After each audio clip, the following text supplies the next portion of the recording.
আসসালামু আলাইকুম দর্শক, স্বাগত জানাচ্ছি আরটিভির মধ্যাহ্নের সংবাদে। আপনাদের সঙ্গে আছি আমি নুসরাত জাহান রাকা। নদী বাঁচাতে সমন্বিত পদক্ষেপ গ্রহণের নির্দেশ দিয়েছেন প্রধানমন্ত্রী তারেক রহমান।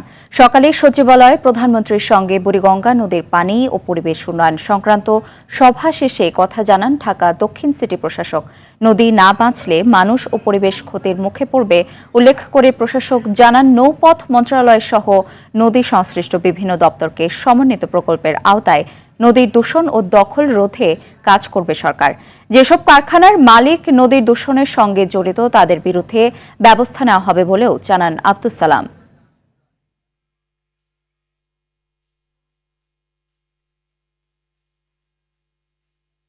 ঢাকার নদীগুলো আছে, এই নদীগুলো যে আজকে দূষণ এমন পর্যায়ে গেছে যেটা মানে কল্পনাই করা যায় না। তাই মাননীয় প্রধানমন্ত্রী এই ব্যাপারে আগেও বলেছেন আমাদেরকে, এবং আজকে একটা পলাতক ফ্যাসিস্ট শেখ হাসিনার সংবাদ সম্মেলন ভারতের নীতি নির্ধারকদের পরিকল্পনাতেই আয়োজন করা হয়েছে বলে দাবি করেছেন প্রধানমন্ত্রীর উপদেষ্টা ও বিএনপির সিনিয়র যুগ্ম মহাসচিব রুহুল কবির রিজভী।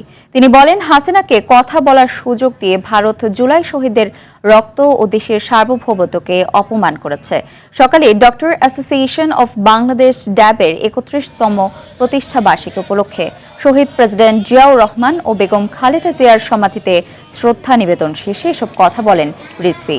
বলেন, প্রত্যর্পণ চুক্তি অনুযায়ী শেখ হাসিনাকে ফেরত না দিয়ে তাকে রাজনীতির সুযোগ করে দিচ্ছে ভারত, যা বাংলাদেশের অভ্যন্তরীণ বিষয়ে হস্তক্ষেপ। বাংলাদেশ যখন নিজের পায়ে দাঁড়ানোর পথে হাঁটে, তখনই আন্তর্জাতিক নানা চক্রান্ত সেই পথে বাধা তৈরির দাবি করে ষড়যন্ত্র মোকাবেলায় সবাইকে প্রস্তুত থাকার আহ্বান জানান তিনি। উদ্দেশ্যপ্রণোদিতভাবে পরিকল্পিতভাবে শেখ হাসিনাকে বক্তব্য রাখার সুযোগ দেওয়া হয়েছে। সম্পূর্ণরূপে ভারতীয় নীতি নির্ধারকদের পরিকল্পিত ওই শহীদদের প্রতি যে রক্ত ঝরিয়েছে শেখ হাসিনা, তার প্রতি অপমান করার জন্যই এই সুযোগটা করে দেওয়া হয়েছে শেখ হাসিনাকে কথা বলা। জুলাইয়ের মানবতা বিরোধী অপরাধ মামলায় কার্যক্রম নিষিদ্ধ আওয়ামী লীগের সাধারণ সম্পাদক ওবায়দুল কাদের এবং ছাত্রলীগ নেতা সাদ্দাম সহ ৭ আসামির বিরুদ্ধে দ্বিতীয় দিনের যুক্তিতর্ক উপস্থাপন শুরু হয়েছে। বিচারপতি নজরুল ইসলাম চৌধুরী নেতৃত্বাধীন আন্তর্জাতিক অপরাধ ট্রাইব্যুনাল ২A এ মামলায় রাষ্ট্রপক্ষে যুক্তি তুলে ধরছেন প্রসিকিউটর গাজী MH তামিম। এর আগে এই ট্রাইব্যুনালে চট্টগ্রামে ছাত্রদল নেতা ওয়াসিম সহ ৬ জনকে হত্যা মামলায় সাক্ষ্য গ্রহণের তারিখ পিছিয়েছে আদালত। অন্যদিকে ট্রাইব্যুনাল ১-এ মোহাম্মদপুরে ৯ জনকে হত্যা মামলায় আওয়ামী লীগ নেতা জাহাঙ্গীর কবির নানক এবং শেখ ফজলে নূর তাপস সহ ২৮ আসামির বিরুদ্ধে সাক্ষ্য নেওয়া হবে। সকালে এসব মামলায় গ্রেফতার মোট ১২ আসামিকে ট্রাইব্যুনালে হাজির করা হয়েছে।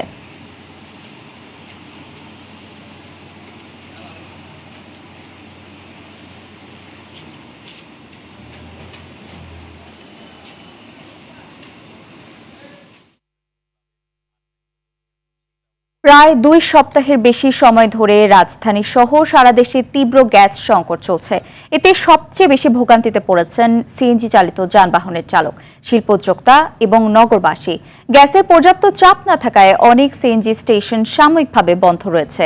কোথাও সীমিত পরিসরে গ্যাস সরবরাহ চালু হয়েছে। ঘণ্টার পর ঘণ্টা দীর্ঘ লাইনও চোখে না পড়লেও গ্যাসের চাপ কম থাকায় অভিযোগ দিচ্ছেন অনেকে।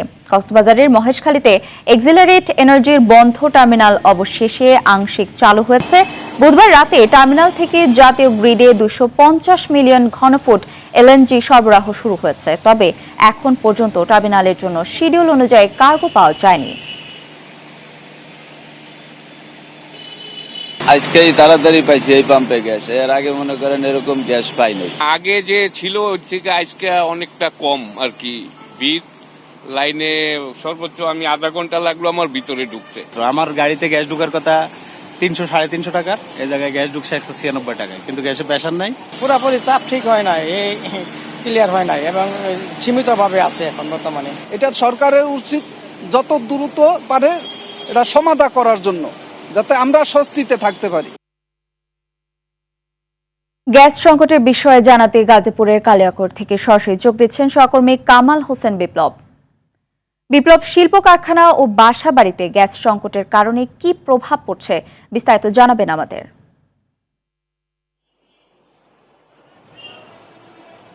জি নুসরাত, আপনি জানেন যে আজকে গ্যাস সংকটের 14 দিন অতিবাহিত হচ্ছে, তবু কালিয়াকুরে কিন্তু গ্যাস সংকট শেষ হয়নি। গ্যাস সংকট চলছে, যার ফলে শিল্প কারখানা, আপনি জানেন যে কালিয়াকুর প্রায় 3 শতাধিক শিল্প কলকারখানা রয়েছে, আর এইসব শিল্প কলকারখানায় গ্যাস সংকটে উৎপাদনে ব্যাপক ব্যাহত হচ্ছে। আপনি জানেন যে সরকারি একদিনের ছুটি, এছাড়া বৃহস্পতিবার এবং শুক্রবার বা শনিবার 3 দিনের ছুটি কিন্তু পেয়েছে, যার ফলে যে 15 থেকে 20 ভাগ শিল্প কারখানা কিন্তু কর্তৃপক্ষ ছুটি ঘোষণা করেছে গ্যাস সংকটের কারণে। আপনাকে বলি, এছাড়া বাসাবাড়ি কিন্তু সকালে একটু গ্যাস থাকলেও সারাদিন কিন্তু গ্যাস সংকটের প্রভাব পড়েছে, যার ফলে তাদের রান্নাবান্না এবং যে ছোট ছোট বাচ্চা এবং শিক্ষার্থী রয়েছে তাদেরকে সময়মতো খেতে দিতে পারছেন না, যার ফলে তাদের কিন্তু ব্যাপক ব্যাহত হচ্ছে। এদিকে আমি যে সিএনজি পাম্পের কথা বলি, সিএনজি পাম্পে কিন্তু বেশ গ্যাস সংকট রয়েছে। আপনি জানেন যে এই গ্যাস সংকটের কারণে মহাসড়কে যে সিএনজি চালিত যে যানবাহনগুলো রয়েছে সেগুলো কিন্তু কম চলছে বলে জানা গেছে। তবে এদিকে আমি যে সিএনজি পাম্পের কর্তৃপক্ষদের সাথে কথা বলেছি, তারা জানিয়েছেন এই গ্যাস সংকটের কারণে অনেক পাম্প আমাদের বন্ধ রয়েছে এবং অনেক পাম্পে কিন্তু প্রেসারের কারণে গাড়ি নেই বললে চলে। এদিকে শিল্প কারখানার কর্তৃপক্ষদের সাথে কথা বলেছি যে গ্যাস সংকট যদি দ্রুত সংকট সমাধান না হয় সেক্ষেত্রে শিল্প কারখানা ধস নেমে আসবে বলে তারা জানিয়েছেন। জি নুসরাত, এই ছিল কালিয়াকৈর থেকে গ্যাস সংকট নিয়ে সর্বশেষ খবর।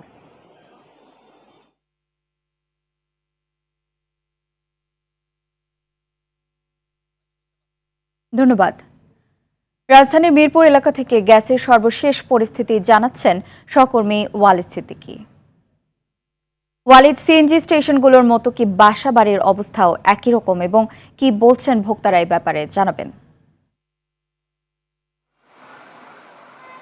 নুসরাত, আমি এখন অবস্থান করছি মিরপুরের 11 নম্বরে। মিরপুরের আমি অনেকগুলো জায়গায় ঘুরেছি, কাজীপাড়া, শেওড়াপাড়া এবং ফার্ম গেটের আমি নাখালপাড়া এবং আমি পূর্ব রাজাবাজার থেকে শুরু করে অনেকগুলো এলাকা পরিদর্শন করেছি। সকাল থেকে প্রত্যেকটা বাসাবাড়িতে গ্যাসের দুরূহ অবস্থা চলছে। এখানকার যারা ভোক্তা তারা বলছে যে তারা রাতের বেলা একটু গ্যাস পায়, দিনের বেলা গ্যাস থাকে না। এই যে অবস্থা দীর্ঘ 2 সপ্তাহ যাবৎ এটা প্রখর অবস্থায় প্রকট রূপ ধারণ করেছে। তারা বলছে যে এই অবস্থা থেকে তারা পরিত্রাণ চায়। আমি এখানে একজন গৃহিণী দেখছেন যে গ্যাস চুলা ধরানোর চেষ্টা করছে কিন্তু তিনি পারছেন না। আমরা একটু তার সাথে কথা বলবো। আপা, কতদিন যাবৎ আপনার এই অবস্থা, আপনি কতদিন যাবৎ গ্যাস পাচ্ছেন না? বিগত 1 মাস ধরে আমরা গ্যাস পাচ্ছি না। গ্যাস আসলেও মানে মনে করেন 10টা পরে আসে, রাত 10টা পরে আসে। সেই রান্না বান্না রাত 10টায় করে রাখলে সকালবেলা সেগুলো রান্না খেতে হয়। বিকল্প হিসেবে কারেন্টের চুলা ব্যবহার করতে হচ্ছে। এই যে অবস্থা, এটা ঢাকা শহরের বেশিরভাগ এলাকায় একই অবস্থা। নুসরাত, আপনার এই যে অবস্থা, বিশেষ করে এই অবস্থার সবচেয়ে বেশি ভুগছে হলো নিম্নবিত্ত নিম্ন মধ্যবিত্ত মানুষ। তারা বলছে এই অবস্থায় তাদের পক্ষে, অনেকের পক্ষে সিলিন্ডার কেনা সম্ভব না। তারা বলছে এই সিলিন্ডার কেনার ফলে তাদের ব্যয়ভার বেড়ে যাচ্ছে। অনেকে ইন্ডাকশন চুলা এবং এই যে বৈদ্যুতিক চুলার আবার বিলটাও বাড়ছে। এর ফলে তাদের যে আয়ের চাপ পড়ছে। তারা বলছে এই অবস্থা থেকে তারা কবে নাগাদ পরিত্রাণ পাবে তারা জানতে চায়। তারা সরকারের কাছে আবেদন করতে চায় যে অতি দ্রুত যাতে এই সমস্যার সমাধান করে তাদেরকে তাদের নিয়মিত গ্যাসের ব্যবস্থা করার জন্য। নুসরাত, ধন্যবাদ। জুলাইয়ের মানবতা বিরোধী অপরাধ মামলায় কার্যক্রম নিষিদ্ধ আওয়ামী লীগের সাধারণ সম্পাদক ওবায়দুল কাদের এবং ছাত্রলীগ নেতা সাদ্দাম সহ 7 আসামির বিরুদ্ধে দ্বিতীয় দিনের যুক্তিতর্ক উপস্থাপন শুরু হয়েছে। এই মুহূর্তে ট্রাইব্যুনালে আছেন সহকর্মী জিএম মাহমুদ। সরাসরি যুক্ত হব তার সঙ্গে। মাহমুদ, আওয়ামী সরকারের হাই প্রোফাইল ব্যক্তিদের বিরুদ্ধে মামলার বিষয়ে নতুন করে কি কি তথ্য আছে আপনার কাছে জানাবেন।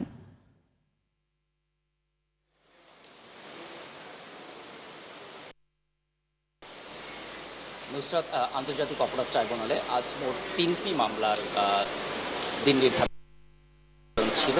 এর মধ্যে একটি মামলার আদালতের যে নির্দেশনা সেটি কিন্তু শেষ হয়েছে।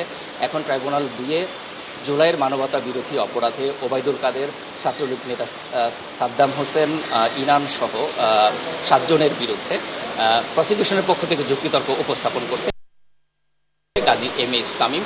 তিনি তুলে ধরছেন যে এই জুলাই মানবতা বিরোধী যে অপরাধ, অর্থাৎ এই জুলাই আগস্ট জুড়ে গণঅভ্যুত্থানকালীন যে হত্যাযজ্ঞ সংঘটিত হয়েছে সেখানে ওবায়দুল কাদের এবং এই ছাত্রলীগ নেতাদের ভূমিকা কি, এই প্রেক্ষাপটগুলো তুলে ধরছেন।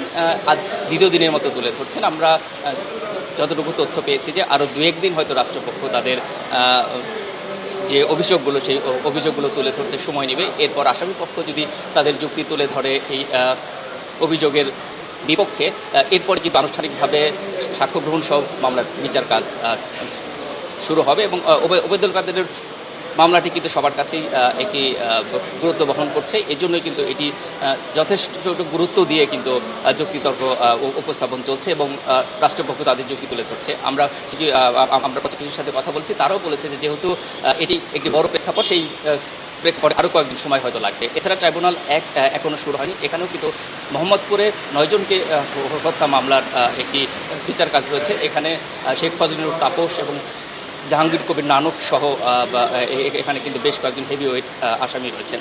তো আমরা আশা করছি পরবর্তী সংবাদে হয়তো এই বিষয়ে আরও বিস্তারিত তথ্য আপনাকে জানাতে পারবো। তো আপাতত এই ছিল আমার কাছে আন্তর্জাতিক অপরাধ ট্রাইব্যুনাল থেকে সবশেষ তথ্য। নুসরাত। ধন্যবাদ। সারা দেশে তেল গ্যাস সংকট, বিদ্যুতের ভুতুড়ে বিল, আইন শৃঙ্খলা পরিস্থিতির অবনতি এবং নিত্য প্রয়োজনীয় দ্রব্যের লাগামহীন মূল্য বৃদ্ধির প্রতিবাদে রাজধানীর মুক্তাঙ্গনে অবস্থান কর্মসূচি পালন করছে 11 দলীয় ঐক্য। কর্মসূচি শেষে সচিবালয় অভিমুখে পদযাত্রা করার ঘোষণা দেন আয়োজকরা। কর্মসূচিতে প্রধান অতিথি হিসেবে উপস্থিত আছেন বিরোধী দলীয় নেতা ডাক্তার শফিকুর রহমান। এছাড়া জামায়াতের সেক্রেটারি জেনারেল অধ্যাপক গোলাম মিয়া পরওয়ার সহ 11 দলীয় ঐক্যের শীর্ষ নেতারা। এ সময় বক্তারা অভিযোগ করেন, তেল গ্যাস সংকট, দ্রব্যমূল্যের ঊর্ধ্বগতি এবং আইন শৃঙ্খলা পরিস্থিতির অবনতিতে সাধারণ মানুষের জীবন দুর্বিষহ হয়ে উঠেছে। একই সঙ্গে দেশে চলমান বিভিন্ন সহিংস ঘটনায় উদ্বেগ প্রকাশ করে দ্রুত কার্যকর পদক্ষেপ নেওয়ার আহ্বান জানান তারা।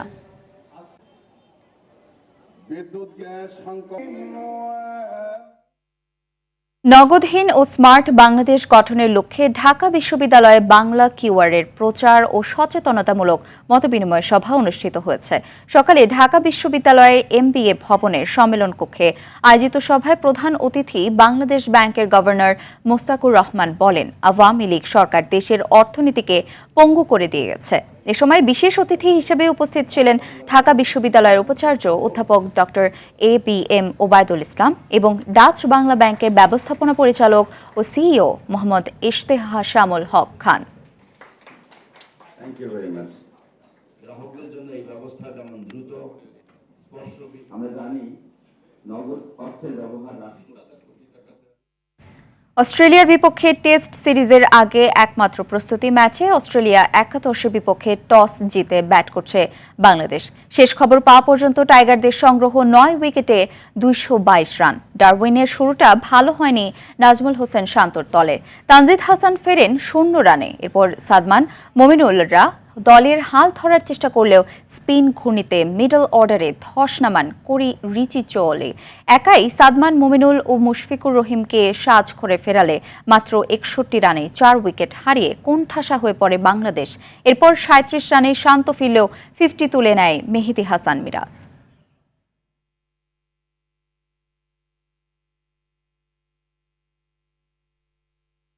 দর্শক, মধ্যাহ্নের সংবাদ এ পর্যন্তই। দুপুরের সংবাদ 2:45 দেখার আমন্ত্রণ রইল। ধন্যবাদ সবাইকে।